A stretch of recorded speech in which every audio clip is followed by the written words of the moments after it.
Hi friends, welcome to భావన స్టైల్స్లో vegetarian వంటలు. ఇవాళటి tasty recipe వచ్చేసి ఆలూ సమోసా. మనం బయట హోటల్స్ నుంచి తెచ్చుకుంటూ ఉంటాం కదండి. ఆ సమోసాలు ఎంత టేస్ట్గా ఉంటాయో ఇవి కూడా అంతే టేస్ట్గా ఇంట్లోనే మనం రెడీ చేసుకోవచ్చు. దానికోసం నేను ఇక్కడ 5 ఆలుగడ్డలను అయితే తీసుకున్నాను. వాటిని మధ్యలోకి ఇక్కడ చూపిస్తున్న విధంగా కట్ చేసుకోవాలి. ఇలా కట్ చేయడం వల్ల మనకు తొందరగా ఉడుకుతాయి అన్నమాట. తర్వాత వీటన్నింటినీ కూడా ఒక కుక్కర్లోకి వేసుకోవాలి. ఇలా వేసిన తర్వాత మనకు ఆలుగడ్డలు మునిగేంత వరకు వాటర్ని వేసుకొని మూతని గట్టిగా పెట్టేసుకొని 3 విజిల్స్ వచ్చే వరకు ఉంచుకోవాలి. ఇలా 3 విజిల్స్ ఉడికించుకున్న తర్వాత మనకు చూడండి ఆలుగడ్డలు చక్కగా ఉడికిపోయాయి అన్నమాట. వీటిని నీళ్ళల్లో ఎక్కువసేపు ఉంచకూడదు, ఎంబడే వాటి నుంచి తీసేసేయాలి నీళ్ళ నుంచి. ఎందుకంటే ఆలుగడ్డలు నీటిని పీల్చినట్టు అయ్యి మనకు నీరు తిన్నట్టుగా అవుతాయి అన్నమాట. వీటిని బయటకు తీసేసుకోవాలి. మనకు పొడి పొడిగా ఉండాలి ఆలుగడ్డలు సమోసా కోసం అయితే. ఇలా తీసిన తర్వాత దీనిపైన ఉన్న పొట్టుని మొత్తం కూడా తీసేసుకోవాలి మనము. ఇక్కడ చూడండి నేను తీస్తున్నాను. ఇలా మనము చల్లారిన తర్వాత తీసుకున్నా సరే, ఎలా తీసుకున్నా పర్వాలేదన్నమాట. ఇలా చక్కగా తీసేసుకోవాలి. ఇలా తీసిన తర్వాత ఈ ఆలుగడ్డలని పూర్తిగా చల్లారేంత వరకు పక్కన పెట్టేసి, పూర్తిగా చల్లారిన తర్వాత చేతితో ఇలా మనము మెల్లగా స్మాష్ చేసుకోవాలన్నమాట. మరీ మెత్తగా స్మాష్ చేయనవసరం లేదు, అక్కడెక్కడ ఆలుగడ్డలు ఉన్నా పర్వాలేదన్నమాట. చక్కగా ఇలా స్మాష్ చేసుకోవాలి. ఇక్కడ చూపిస్తున్నాను కదా, వీడియోలో చూపించిన విధంగా స్మాష్ చేసుకుంటే సరిపోతుంది.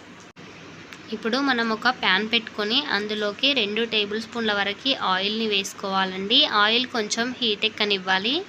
ఆయిల్ కొంచెం హీట్ ఎక్కిన తర్వాత అందులోకి మనము ఒక పెద్ద సైజ్ ఉల్లిపాయను చిన్న ముక్కలుగా కట్ చేసుకొని వేసుకోవాలి. ఆలు సమోసాకు ఉల్లిపాయలు ఎక్కువగా పట్టవండి, ఒక ఆనియన్ అయితే సరిపోతుందన్నమాట. అలాగే 4-5 పచ్చిమిర్చి ముక్కలని కూడా వేసుకోవాలి. ఇక్కడ చూడండి చూపిస్తున్నాను. ఈ పచ్చిమిర్చి ముక్కలని కూడా వేసుకొని మనము ఈ పచ్చిమిర్చి ఉల్లిపాయలు చక్కగా మగ్గేంత వరకు మగ్గించుకోవాలి. ఇప్పుడు అందులోకి 1/2 టేబుల్ స్పూన్ వరకు సాల్ట్ని, అలాగే 1/4 టేబుల్ స్పూన్ వరకు పసుపుని కూడా వేసుకొని చక్కగా కలుపుకోవాలి. ఇలా మనము సాల్ట్ని పసుపుని యాడ్ చేయడం వల్ల ఉల్లిపాయలు అనేది తొందరగా మగ్గుతాయి అన్నమాట. ఇలా వేసుకొని మనం చక్కగా మగ్గించుకోవాలి. ఇక్కడ చూడండి మనకు ఉల్లిపాయలు అనేది మగ్గిపోయాయి.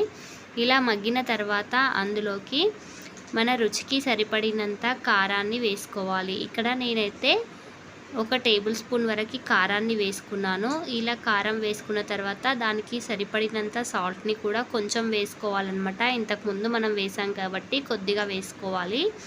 ఇలా వేసి ఒకసారి కలిపిన తర్వాత అందులోకి నేను ఇక్కడ గరం మసాలాని కూడా యాడ్ చేస్తున్నానండి. 1 టీ స్పూన్ వరకు గరం మసాలాని కూడా వేసుకొని చక్కగా కలిపేసుకోవాలి. ఇలా అంతా కలిపిన తర్వాత మనము స్మాష్ చేసిన ఆలుగడ్డని కూడా మొత్తం అందులోకి వేసేసుకోవాలి. ఇలా వేసిన తర్వాత మొత్తం అంతా కూడా బాగా మిక్స్ చేసుకోవాలి.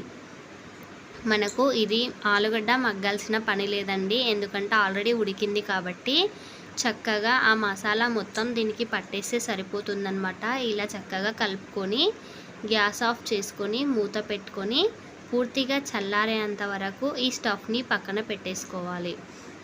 ఇప్పుడు మనం సమోసా కోసం పిండిని తడుపుకుందామండి. ఒక మిక్సింగ్ బౌల్ తీసుకొని జల్లెడ పెట్టుకొని దాని మీద 1.5 కప్పు మైదా పిండి తీసుకుంటున్నానండి. ఇక్కడ చూడండి 1.5 కప్పు వరకు తీసుకుంటున్నాను.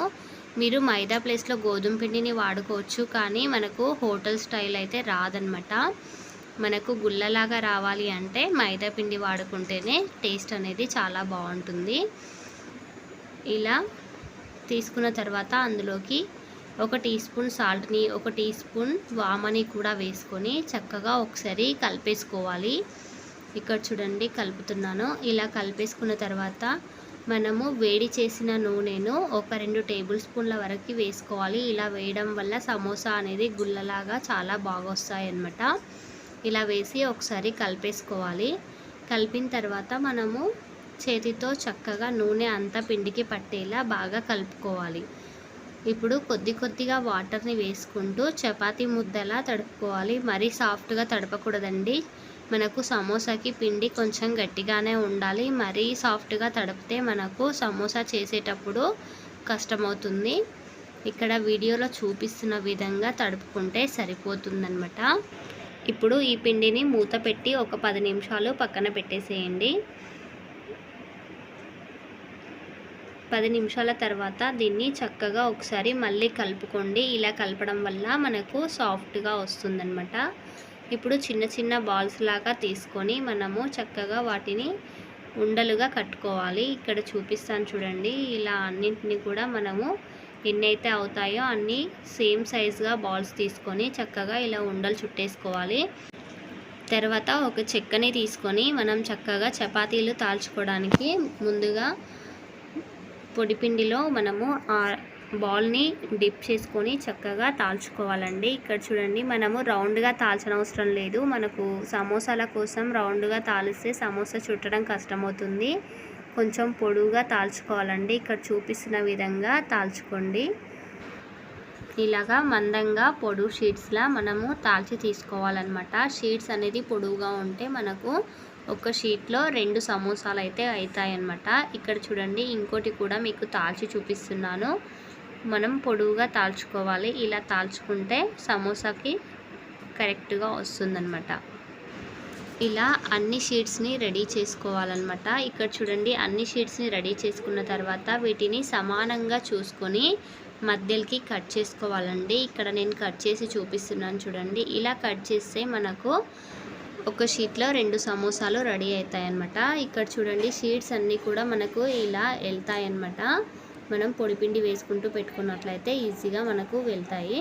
తర్వాత ఒక షీట్ని తీసుకొని దానికి ఎడ్జ్కి వాటర్ని అంటించుకొని చక్కగా ఇలా మడత పెట్టేసుకోవాలి.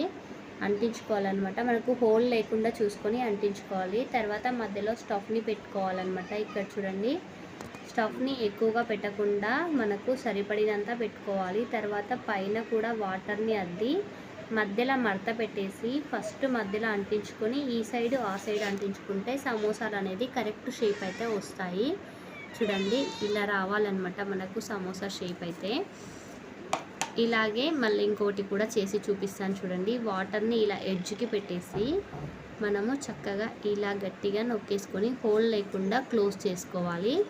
చేసిన తర్వాత ఇందులోకి సరిపడినంత స్టఫ్ని పెట్టుకోవాలి.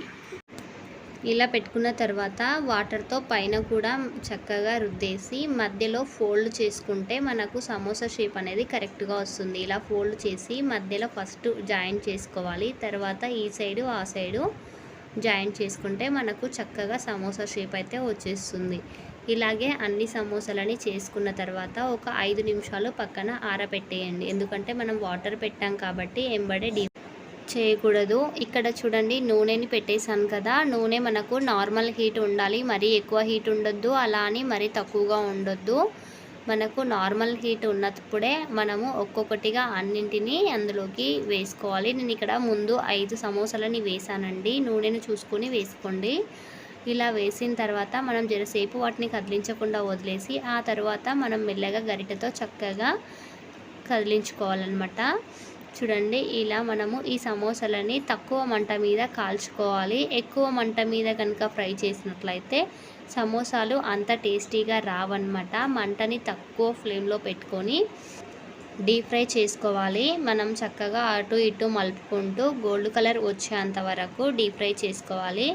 మనం సమోసాలు ఎప్పుడైనా సరే తక్కువ మంట మీద డీప్ ఫ్రై చేస్తే సమోసా టేస్ట్ అనేది చాలా బాగా వస్తుంది.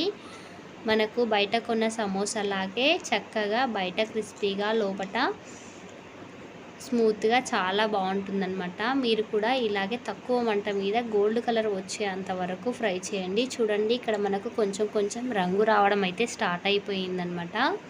మనం చక్కటి రంగు వచ్చేంత వరకు ఫ్రై చేసుకొని తీసుకోవాలి. ఇక్కడ చూడండి, మనకు మంచి రంగు అయితే వచ్చిందనమాట. ఇలా చక్కగా గోల్డ్ కలర్లోకి వచ్చిన తర్వాత మనం వీటన్నింటినీ ఒక ప్లేట్లోకి తీసుకోవాలి. చూడండి ఎంత బాగా ఫ్రై అయిపోయాయో. మనకు ఈ సమోసాలకు ఎక్కువ ఆయిల్ కూడా గుంజదనమాట. చాలా చక్కగా చేసేసుకోవచ్చు. ఇలాగే మిగిలిన వాటన్నింటినీ కూడా డీప్ ఫ్రై చేసేసుకోండి. చూసారు కదండి, సమోసాలు అంటే మనకు రెడీ అయిపోయాయి. చాలా తక్కువ టైంలో మనము చక్కగా టేస్టీగా సమోసాలను అయితే ప్రిపేర్ చేసుకోవచ్చు. ఈ వీడియో కనుక మీకు నచ్చినట్టుంటే లైక్ చేయండి, షేర్ చేయండి, కామెంట్ చేయండి. మరిన్ని వీడియోస్ కోసం మన ఛానల్ని సబ్స్క్రైబ్ చేసుకోవడం మర్చిపోకండి. ఇక్కడ చూడండి, మీకు ఒక సమోసాని చుంచి కూడా చూపిస్తాను. మనకు ఎంత చక్కగా వచ్చాయో మీరే చూడండి. బయట సమోసాలాగే చాలా టేస్టీగా క్రిస్పీగా వచ్చేసాయండి. ఓకే అండి, బాయ్. మళ్ళీ వీడియోలో మళ్ళీ కలుద్దాం.